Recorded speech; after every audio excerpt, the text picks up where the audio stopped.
Hello दोस्तों, बहुत बहुत स्वागत अभिनंदन एक बार फिर से RDX गुरु में। दोस्तों, हम प्राचीन भारत का इतिहास पढ़ रहे हैं। उसमें आज लेक्चर नंबर 15 आज शुरू करेंगे, जिसमें आज नया लेसन शुरू होगा। क्या है? मौर्य साम्राज्य। धीरे धीरे हम इसे समाप्त करने की ओर बढ़ रहे हैं। ठीक है, चलो तो शुरू करते हैं। मौर्य साम्राज्य 3-4 लेक्चर बनेंगे। इसमें बड़ा है थोड़ा मौर्य साम्राज्य, क्योंकि इससे क्वेश्चन भी बहुत बनते हैं। चलो, हर एग्जाम में क्वेश्चन बनते हैं इनसे। ठीक है, तो आराम से समझेंगे इसको। मौर्य साम्राज्य, तो पहला क्वेश्चन है, प्रथम भारतीय साम्राज्य स्थापित किया गया था किसके द्वारा? तो ये था चंद्रगुप्त मौर्य के द्वारा। ऑप्शन सी, चंद्रगुप्त मौर्य के द्वारा प्रथम एक राजनीतिक रूप से संबद्ध एकबद्ध साम्राज्य स्थापित किया गया था। सी, ठीक है, सी ऑप्शन। अगला दूसरा देखते हैं। जिसके ग्रंथ में चंद्रगुप्त मौर्य का विशिष्ट रूप से वर्णन हुआ है वह है भास, विशाखदत्त, शूद्रक, अश्वघोष। तो क्या है? Option C, Vishakhadatta. विशाखादत्त की मुद्रा राक्षस है उनकी कृति, उसमें इसका चंद्रगुप्त मौर्य का विशिष्ट रूप से वर्णन हुआ है। कौन सा हो गया? Option C. अगला, यूनानी लेखक जस्टिन द्वारा किसे सेंडोकोटस कहा गया है? किसे कहा गया है? तो चंद्रगुप्त मौर्य को। Option A is correct. Chandragupta Maurya को सेंडोकोटस, और जस्टिन ने उसे क्या है, देखो उसको और भी नाम है, एंड्रोकोटस, सेंडोकोटस, है ना, और ये कई नाम हैं। तो इस तरह से ऑप्शन ए हो जाएगा। ठीक है, चलो अगला, निम्नलिखित में से किसने सेंडोकोटस, चंद्रगुप्त मौर्य और सिकंदर महान की भेंट का उल्लेख किया? इनमें से किसने? तो किसने किया है? ऑप्शन बी, जस्टिन ने सेंडोकोटस, चंद्रगुप्त मौर्य और सिकंदर की भेंट का उल्लेख किया है। ऑप्शन बी हो जाएगा। ठीक है, चलो अगला, चाणक्य ने अपने बचपन में किस नाम से जाना? मतलब चाणक्य का बचपन का नाम क्या था, ये बताना है आपको। क्या था? विष्णुगुप्त। ऑप्शन सी, चाणक्य का बचपन का नाम था विष्णुगुप्त। चाणक्य के अन्य नाम भी सुन लो, और भी क्वेश्चन बन सकता है ना। द्विजभर्ष, श्रेष्ठ ब्राह्मण, है ना, ये जो है चाणक्य के अन्य नाम थे, है ना। कौटिल्य, ये सब नाम थे। विष्णुगुप्त, कौटिल्य, द्विजभर्ष, दुजर्भस और श्रेष्ठ ब्राह्मण, ये सब, है ना। C option. अगला, कौटिल्य का अर्थशास्त्र एक क्या है? क्या है? तो ये है एक शासन के सिद्धांतों की पुस्तक। अर्थशास्त्र क्या है? शासन के सिद्धांतों की पुस्तक है। उसमें सप्तांग मार्ग के बारे में बताया गया, राजा के सप्तांग मार्ग के बारे में। क्या है वो सप्तांग? 7 भाग हैं, 7 अंग हैं राजा के। क्या क्या हैं? राजा, अमात्य, जनपद, दुर्ग, कोष, दंड और मित्र, यानी मित्र लास्ट का हो गया। ठीक है, चलो अगला लेते हैं। निम्नलिखित में से राज्य के सप्तांग सिद्धांत, कौटिल्य ने दिया है सप्तांग सिद्धांत अपने अर्थशास्त्र में। राज्य का 7वां अंक, मतलब सप्तांग सिद्धांत के अनुसार राज्य का 7वां अंग किसे बताया गया है? तो ये किसे बताया गया है? ये मित्र को बताया गया। दोबारा सुन लो, 7वां। देखो, सबसे पहले राजा बताया गया, पहला बताया गया राजा, फिर अमात्य दूसरा नंबर, फिर जनपद, फिर दुर्ग, कोष, दंड और 7वां बताया गया है मित्र। ठीक है, मित्र, उसने 2 तरह के मित्र बताए हैं, है ना। एक सहज यानी आदर्श मित्र, और एक कृत्रिम मित्र। दोनों में उसने भेद बताया है। सहज मित्र, मतलब सहज मित्र जो होते हैं ना, आदर्श मित्र, कृत्रिम मित्र से अधिक श्रेष्ठ बताए हैं उसने। जो आदर्श मित्र हैं वह सहज, मतलब कृत्रिम मित्र से, जो बनावटी मित्र होते हैं उनसे श्रेष्ठ बताया है। ठीक है, सी ऑप्शन। अगला, निम्नलिखित में से किसकी तुलना मैकियावेली के प्रिंस से की जाती है? तो ये कौटिल्य के अर्थशास्त्र की तुलना मैकियावेली के प्रिंस से की जाती है। मैकियावेली बहुत फेमस वो हुए हैं, अ, क्या, अर्थशास्त्र, समाजशास्त्री, उसके प्रिंस प्रिंस उनकी रचना है, उससे की जाती है अर्थशास्त्र की तुलना। ठीक है, कौटिल्य के अर्थशास्त्र की। ओके, किसके शासनकाल में डिमेकस भारत आया था? तो हम लोग ये पढ़ चुके हैं, आपको याद नहीं होगा, इससे पहले लेक्चर में हमने पढ़ा था। तो ये बिंदुसार के काल में, बिंदुसार के काल में डेमेकस, डेमेकस या डायमेकस किसने भेजा था? एंडियोकोटस। एंडियोकोटस सीरिया का राजा था। सीरिया का राजा एंडियोकोटस ने अपना राजदूत भेजा था, किसे? डिमेकस या डायमेकस को, और ये बिंदुसार के दरबार में आया था। ठीक है, कहाँ आया था? मेगस्थनीज के स्थान पर आया था। उससे पहले मेगस्थनीज था, उसके बाद ये डिमेकस आया था। ओके, चलो, पाटलिपुत्र में स्थित चंद्रगुप्त का महल मुख्यतः बना है किसका? तो लकड़ी का। इंपॉर्टेंट है, मोस्ट इंपॉर्टेंट। ये महल किसका है? लकड़ी का। बुलंदी बाग और कुम्हार में की गई खुदाई से पता चलता है कि लकड़ी के वहाँ पे विशाल भवन बने हुए थे, और विशाल मतलब वहाँ पे लकड़ी के अवशेष मिले हैं, भवनों के अवशेष। अच्छा, ये जो है, इन्हें प्रकाश में लाने का श्रेय स्नूकर महोदय को जाता है। बुलंदी बाग नगर से परकोटे, अब देखो याद रखना, बुलंदी बाग जो है वहाँ से परकोटा, और कुम्हरार से राजप्रसाद के अवशेष मिले हैं। ठीक है, इतना इंपॉर्टेंट नहीं है। तो लकड़ी का बना था चंद्रगुप्त मौर्य का महल, है ना। पाटलिपुत्र में, ठीक है, ये इंपॉर्टेंट है। अच्छा, बुलंदी बाग प्राचीन स्थान था कहाँ पे, तो ये था पाटलिपुत्र का, बस इतना पूछेगा, बुलंदी बाग कहाँ पे था, पाटलिपुत्र, ठीक है, बी ऑप्शन।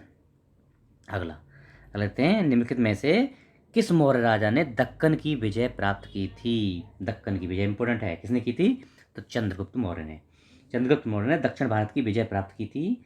इसमें इस संदर्भ में अशोक के अभिलेख जैन एवं तमिल साक्ष्यों से, दोनों से मिलता है, अभिलेख से भी मिलता है, जैन साक्ष्य और तमिल साक्ष्यों से भी ये पता चलता है कि चंद्रगुप्त मौर्य ने दक्षिण की विजय प्राप्त की थी, ठीक है। अशोक ने एकमात्र विजय कौन सी, कलिंग विजय, कलिंग का युद्ध लड़ा, उसके बाद अशोक ने कोई युद्ध नहीं लड़ा है। तो बिंदुसार की विजय जो है, बिंदुसार ने भी विजय लड़ी, विजय की हैं, लेकिन उनका क्लियरिटी नहीं है उनमें कुछ भी, तो इसलिए ये चंद्रगुप्त मौर्य की ही विजय मानी जाएंगी, दक्षिण में जो विजय थी, ठीक है, बी ऑप्शन। अगला देखिए, मालवा, गुजरात, महाराष्ट्र किस शासक ने पहली बार जीते थे, इंपॉर्टेंट है, मालवा, गुजरात और महाराष्ट्र किस शासक ने पहली बार जीते थे, किसने, विक्रमादित्य ने, चंद्रगुप्त मौर्य ने, स्कंदगुप्त ने या हर्ष ने, किसने जीते थे, तो ये चंद्रगुप्त मौर्य ने, चंद्रगुप्त मौर्य ने इन सबको पहली बार जीता था, मध्य भारत को, ठीक है, ओके। अभिलेख जिससे यह प्रमाणित होता है कि चंद्रगुप्त का प्रभाव पश्चिम भारत पर था, मतलब कौन सा ऐसा अभिलेख है जिससे पता चलता है कि चंद्रगुप्त मौर्य ने पश्चिम भारत पर भी अपना अधिकार स्थापित किया था, उसके अधिकार में था, तो किससे पता चलता है, तो ये पता चलता है रुद्रदामन का जूनागढ़ अभिलेख। 150 ईस्वी, इंपोर्टेंट है, कई बार आएगा ये, कई बार पूछा गया है। 150 ईस्वी के रुद्रदामन के जूनागढ़ अभिलेख में अनर्थ और सौराष्ट्र यानी गुजरात प्रदेश में चंद्रगुप्त मौर्य के प्रांतीय राज्यपाल कौन, पुष्यगुप्त द्वारा सिंचाई के बांध निर्माण का एक उल्लेख मिला है। इससे सिद्ध होता है कि पश्चिम भारत पर मौर्य साम्राज्य का अधिकार था, चंद्रगुप्त मौर्य का अधिकार था, ठीक है, सी रुद्रदामन का जूनागढ़ अभिलेख इंपॉर्टेंट है, याद रख लेना। अच्छा, अब बताना है आपको, सेल्यूकस जिनको अलेक्जेंडर द्वारा सिंध एवं अफगानिस्तान का प्रशासक नियुक्त किया गया था, को किस भारतीय राजा ने हराया था, सेल्यूकस को किसने हराया था, इंपॉर्टेंट, मोस्ट इंपॉर्टेंट। देखो, भारत की जहाँ भी विजय की बात होती है ना, तो वो क्वेश्चन बहुत बार पूछे जाते हैं, किसने हराया था, तो सेल्यूकस को भैया चंद्रगुप्त मौर्य ने ही हराया था। चंद्रगुप्त मौर्य ने सिकंदर के साम्राज्य के पूर्वी भाग के शासक किसको, सेल्यूकस की सेना को कब, 305 ईसा पूर्व में, इंपॉर्टेंट है, डेट इंपॉर्टेंट है, पूछी गई है, 305 ईसा पूर्व में हराया था, ठीक है, 305, याद रखना, 305 ईसा पूर्व में सेल्यूकस को। अब देखो, ये मानचित्र दिया गया है, इसमें आपने बताना है कि ये मानचित्र जो है ना, अखंड भारत जो है, ये किसके राज्यकाल को दर्शाता है, तो ये किसको दर्शाता है, इनमें से कनिष्क की मृत्यु हुई जब कनिष्क का शासन, समुद्रगुप्त से उसके दक्षिण भारत अभियान के उपरांत, अशोक के उसके शासनकाल के अंतिम समय, हर्ष के राज्यारोहण के समय, थानेश्वर का साम्राज्य था ये, पूरे भारत पे भैया अशोक का साम्राज्य, अशोक के शासनकाल के टाइम का समय है ये, ऑप्शन सी करेक्ट है, ठीक है। सुदूर दक्षिण, देखो ये सुदूर दक्षिण और असम, ये वाला असम वाले क्षेत्र को छोड़कर पूरे भारत पर, अखंड भारत पर अशोक के टाइम पर शासन हो गया था, ठीक है, याद रखना है, सुदूर दक्षिण को अशोक के उत्तराधिकारी जीतेंगे आगे, ओके।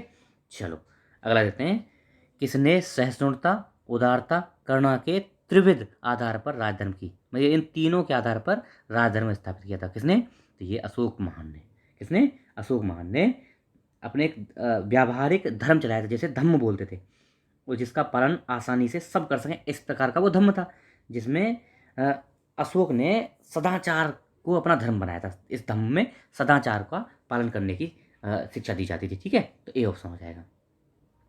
अगला देखते हैं, हाँ चलो अगला, निम्नलिखित में से कौन सा क्षेत्र अशोक के साम्राज्य में सम्मिलित नहीं था, तो दक्षिण भारत, सुदूर दक्षिण, केवल दक्षिण नहीं, सुदूर दक्षिण और श्रीलंका अशोक के टाइम पे इसके साम्राज्य में नहीं थे, तो कौन सा हो जाएगा, ऑप्शन सी हो जाएगा, अशोक नहीं था। देखो, अशोक का द्वितीय शिलालेख है, उसमें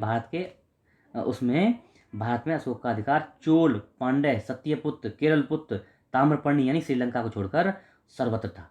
देखो, ये चोल, पांड्य, सत्यपुत्र, केरलपुत्र, इन सब पे अधिकार था अशोक का, लेकिन ताम्रपर्णी बोलते थे किसको, श्रीलंका को, इसमें अधिकार नहीं था। ये दूसरा शिलालेख जो है अशोक का, इससे पता चलता है, ठीक है, ओके।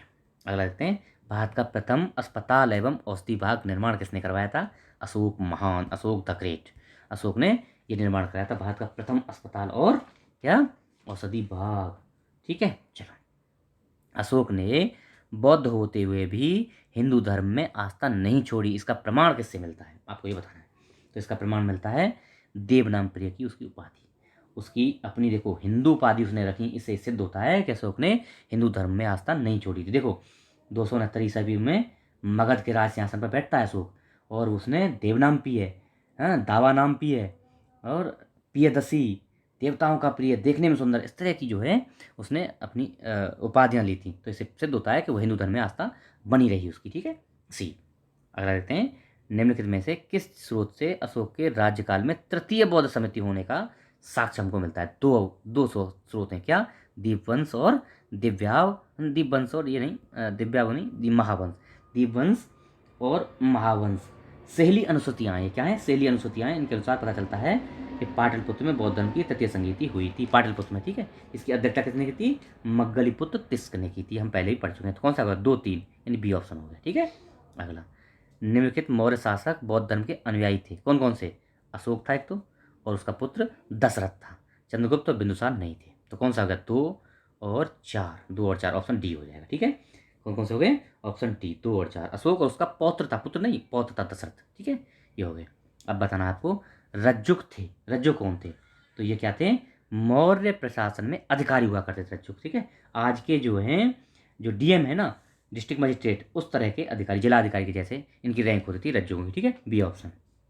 अगला, सातवाह किसे कहते थे? तो किसको कहते थे? व्यापारियों के काफिले को। बिल्कुल राइट है, व्यापारियों के काफिले को सातवाह कहते थे। सातवाह की संज्ञा दी जाती थी। ठीक है, कौटिल्य ने के अर्थशास्त्र में इसके बारे में बताया गया। ठीक है। अगला, आज का हमारा लास्ट क्वेश्चन है, निम्नलिखित में से कौन सा अधिकारी मौर्य प्रशासन का भाग नहीं था?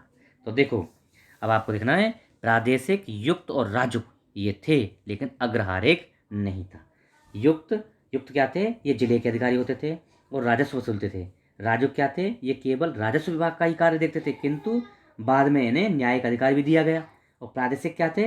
ये मंडल का प्रधान होता था। प्रादेशिक मंडल का प्रधान वर्तमान में संभागीय आयुक्त ये कार्य करता था, और न्याय का कार्य भी देखता था। कौन? प्रादेशिक। लेकिन अग्रहारिक यहाँ नहीं था। ठीक है। तो ये हमारा आज का लेक्चर, पहला लेक्चर कंप्लीट हुआ। आशा है आपको पसंद आएगा। आप लोग अगर नए हैं तो सब्सक्राइब कर लीजिए चैनल को, और तैयार हो जाइए बेस्ट वीडियो लेने के लिए। ठीक है। आप लोग इसको शेयर वेयर करिए। ओके, आप अपना काम करिए, मैं आपको बेस्ट से बेस्ट कंटेंट दे रहा हूँ। Okay, thank you so much.